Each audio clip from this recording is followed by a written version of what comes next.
Japan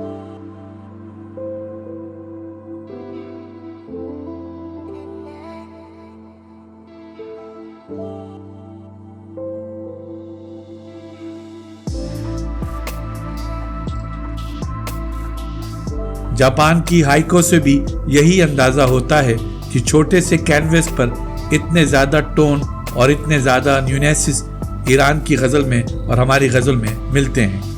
Yagana की तरह रसा भी चंगेजी है, मगर लहजा में कड़वापन नहीं है। सिवाई माधोपुर का रहने वाला ये शख्स अब हमारे शहर का मशहूर दुर्वेश है। चारों तरफ पहाड़ और बीच में उसका कस्बा था। आज भी उसके चारों तरफ पहाड़ है और बीच में उसका कस्बा है। इसकी शायरी इस कस्बे से तुलू होने वाले चांद की तरह है जिसके सामने एक बेकरार रात है। शायराना इल्म की बेकरार रात, इसके दुख चांद की तरह चमकते हैं और हमारे आसपास घूमते रहते हैं। जो लोग इन्हें देखते रहते हैं, इनकी राय भी मुलाहिजा कीजिए। एक बुजुर्ग कहते हैं कि जहां हर तरफ तमसीलों और अलामतों का मजनूनाना इस्तेमाल जारी है, वहां रसा चुगताई की शायरी से हमें एक सुकून मैसर आता है। जदीद शायरों की हिजान अंगेज शायरी और इसके पागलपन से थोड़ी देर के लिए निजात मिल जाती है, और अगर रसा की शायरी में कभी कोई अनोखा और अजनबी इमेज आ भी जाता है तो ये रसा की शायरी के पुरसुकून माहौल पर एक मुतजाद लहर का काम करता है। इसके सुकून में खलल नहीं डालता। अलबत्ता ये सच है कि रसा चुगताई की शायरी हमारे समाजी अंधेरों को दूर नहीं कर सकती। आप इन बुजुर्ग का नाम सुनना चाहते हो तो अर्ज कर दूं, ये बुजुर्ग प्रोफेसर अहमद अली थे। अब शहर के एक मशहूर नक्काद की राय सुन लीजिए। वो कहते हैं कि मिर्जा गालिब पहला आउटसाइडर था और रसा चुगताई आखिरी आउटसाइडर है। बात सिर्फ इतनी है कि उन्हें यह ख्याल नहीं कि गालिब हो या रसा चुगताई, बहरहाल दोनों शायर हैं और शायर के लिए हुकूमत और माशरा दोनों हाथों में लिपटे हुए दस्तानों की तरह होते हैं और शायर इन दस्तानों को उतार कर फेंक भी सकते हैं। सवाल ये है कि क्या मिर्जा गालिब या रसा चुगताई ने आउटसाइडर होना तो बिल्कुल ही अलहदा बात है, माशरे को दस्तानों की तरह उतार कर फेंक दिया है? मैं ये कहूँगा नहीं। हमारी उर्दू गज़ल में तारीख का ये मोड़ अभी नहीं आया। यूरोपियन मुल्कों में शायर का तस्वुर यही था कि शायर आशिक होता है या दुर्वेश, सूफी होता है या दरबारी या मुहिब्बे वतन। लेकिन बादलियर न आशिक था, न दुर्वेश, न सूफी, न दरबारी और न मुहिब्बे वतन। लेकिन जरा ठहरिए, मैं इस नक्काद का नाम भी आपको बताता चलूं जिनकी राय में गालिब पहला और रसा आखिरी आउटसाइडर है। ये हमारे शहर के मशहूर नक्काद सलीम अहमद हैं। तो मैं ये अर्ज कर रहा था कि बादलियर एक बागी शायर था।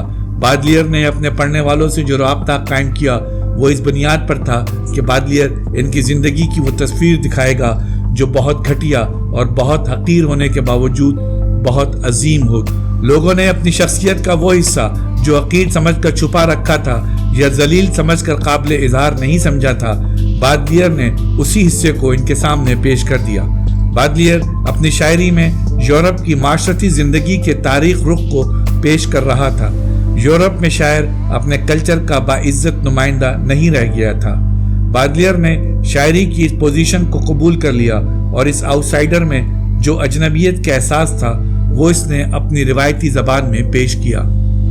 लेकिन जदीद तगज़्ज़ुल की बुनियाद यूरोप में दरअसल राबू ने रखी।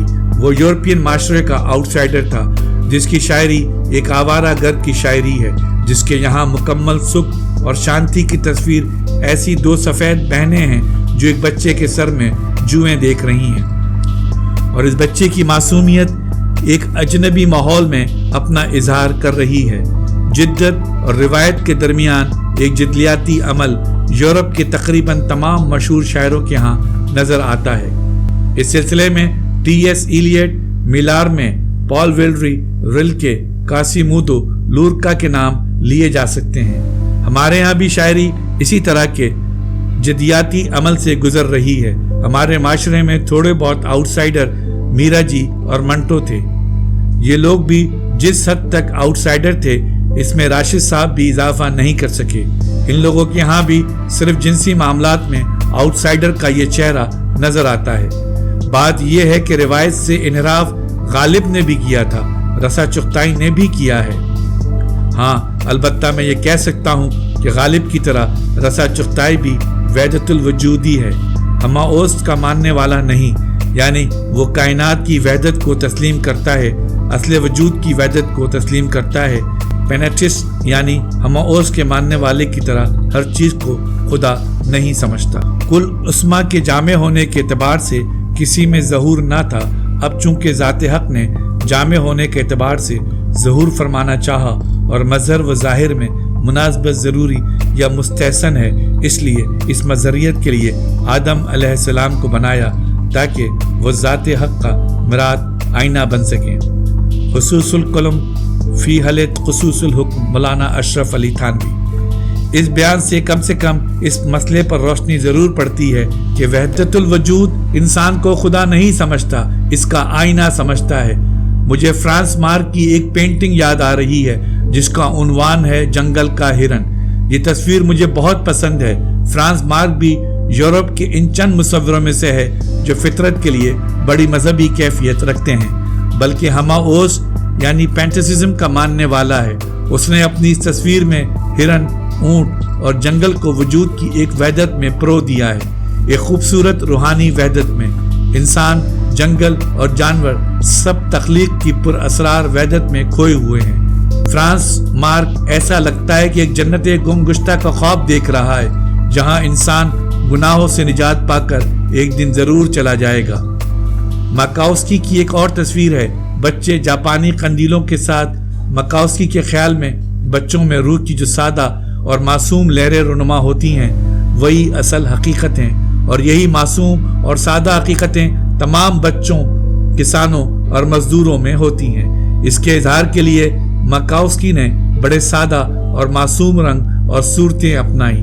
اس تصویر میں ایک خوبصورت کمرے کے بیچ ایک میز رکھی ہوئی ہے جس کے چاروں طرف کرسیوں پر رنگ برنگی ٹوپیاں پہنے ہوئے معصوم بچے بیٹھے ہیں۔ چھت سے جاپانی قندیلیں لٹکی ہوئی ہیں جن کی رنگ برنگی روشنیاں ان کے سروں پر چمک رہی ہیں۔ تیسری ایک اور تصویر ہے جو رسا چغتائی نے بنائی ہے، یہ تصویر بھی مجھے بہت پسند ہے۔ میرا ایک چھوٹا سا گھر ہے، گھر کے اندر ایک شجر ہے جس کا سایہ ننگے پاؤں ننگے سر ہے۔ میرا تعقب کرنے والی ایک انجانی راہ گزر ہے، ہر دامن ہے وقت کا دامن، ہر دامن میں گرد سفر ہے۔ میرے بچے پھول سے بچے، کن شانوں پر میرا سر ہے۔ اب آپ بتائیے ان تینوں تصویروں میں سے بہتر کس کی تصویر ہے؟ فرانس مارک کی تصویر، ماکاوسکی کی تصویر یا رسا چغتائی کی تصویر؟